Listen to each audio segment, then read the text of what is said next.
Tuhan bersamamu. Inilah Injil suci menurut Santo Markus.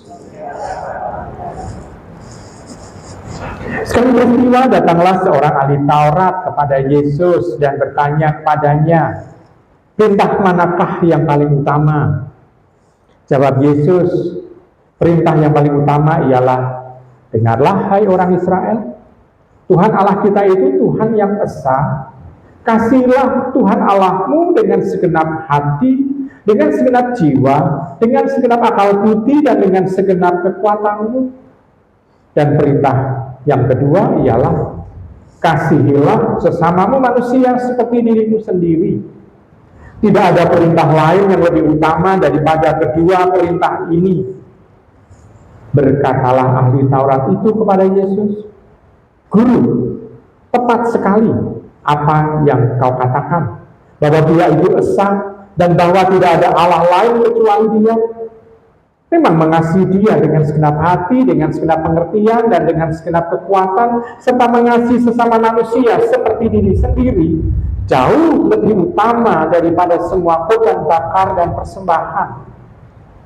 Yesus melihat betapa bijaksana jawaban orang ini, maka Ia berkata kepadanya, engkau tidak jauh dari kerajaan Allah, dan tidak seorang pun berani lagi untuk menanyakan sesuatu kepada Yesus. Demikianlah sabda Tuhan. Ibu, bapak, saudari, saudara yang terkasih dalam Yesus Tuhan, sampai ada pertanyaan hukum yang atau perintah yang paling utama dari seorang ahli Taurat, tentu saja kita harus memahami problem di kalangan orang-orang Yahudi pada waktu itu. Pada waktu itu mereka mempunyai pikiran bahwa hukum yang utama itu adalah orang mentaati hukum hari Sabat. Sehingga kita bisa melihatkan di sana sini Tuhan Yesus selalu dikejar-kejar, disalahkan karena melakukan tindakan mujizat atau pewartaan pada hari Sabat. Karena di satu sisi mereka itu mempunyai pandangan bahwa hari Sabat itu harus ditaati, ini sebagai yang utama.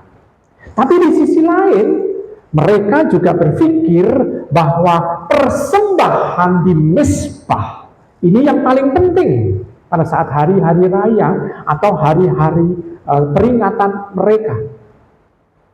Jadi di satu sisi mereka mementingkan hari Sabat, di sisi lain mereka mementingkan persembahan di Mezbah yang mau dipersembahkan kepada Allah. Lalu ahli Taurat ini mengalami kebimbangan seperti itu, bertanya kepada Tuhan Yesus. Jadi kita bisa melihat alasan orang Yahudi ini, ahli Taurat ini bertanya kepada Yesus karena hal itu. Nah, Yesus dalam menjawab ini sungguh-sungguh karena ini ahli Taurat, maka Yesus mengambil dari kitab Taurat. Yang pertama, hukum mengenai bagaimana cinta kepada Allah, kepada Tuhan dengan segenap hati, dengan segenap jiwa, diambilkan dari kitab Ulangan. Lalu mengasihi sesama seperti diri sendiri diambilkan dari kitab Imamat. Dan di sana kita bisa melihat ada sesuatu hal yang sungguh-sungguh mau untuk memperlihatkan bahwa hukum utama ini mengandung dua hal. Dan dua hal ini tidak bisa dipisahkan satu sama lain. Jadi tidak bisa dipisahkan satu sama lain. Oh, saya mengerjakan hukum untuk mencintai Tuhan.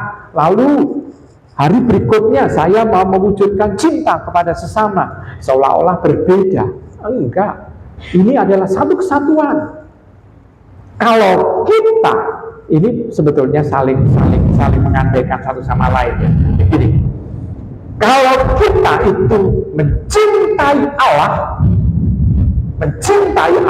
dengan sepenuh hati, dengan serius, fokusnya kepada Allah, dampaknya kita juga mengasihi sesama.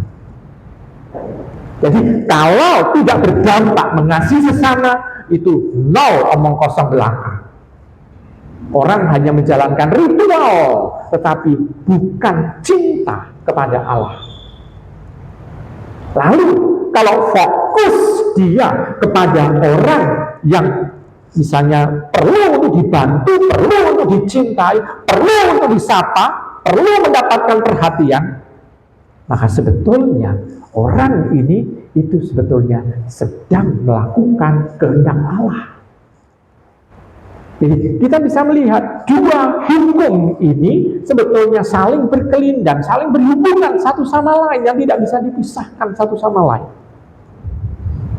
Lalu sekarang dari kita membaca ini, Tuhan menghendaki supaya kita di dalam mencintai Allah itu sungguh-sungguh balance, sungguh-sungguh seimbang. Sehingga kita tidak mencintai harta benda, kita tidak mencintai kekuasaan, kita tidak mencintai sesuatu yang justru menjerat kita pada hal-hal duniawi belaka.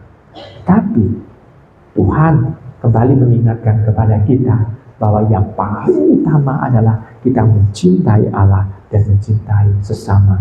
Dan ini adalah satu kesatuan yang luar biasa. Maka ibu, bapak, saudari-saudara, kita diajak oleh Tuhan untuk melakukan cinta yang berimbang. Jadi yang seimbang, satu sama lain, tidak mengedepankan satu sama lain. Karena kadang-kala, ambil contoh konkret saja, misalnya hari Minggu kita punya kewajiban untuk pergi ke gereja, tapi tetangga kita sedang mengalami musibah, yakni mungkin ada keluarganya yang meninggal. Mana yang lebih kita utamakan, berdoa atau membantu tetangga yang seperti itu, yang mengalami situasi yang sungguh-sungguh ini tidak bisa diulang lagi karena mengalami salah satu anggotanya yang meninggal. Yang mana didahulukan? Nah, maka kita bisa melihat kalau orang itu mempunyai pikiran benci, oh saya mencintai Tuhan, maka dia akan pergi ke gereja. Tetapi kalau dia sungguh mau mewujudkan cinta kepada Tuhan, dia harus menunjukkan cinta kepada sesama. Ini membantu orang ini dalam tanda kutip menjadi semacam perwujudan dari ibadah kita. Maka ibu, bapak, saudari-saudara terkasih dalam Tuhan, dengan demikian cinta ini wujudnya adalah hal itu. Maka simbol salib ini adalah simbol yang benar mewujudkan cinta. Cinta kepada Allah disatukan dengan cinta kepada sesama, yang ini menjadi satu kesatuan yang tampak dalam salib Tuhan. Selamat merenungkan.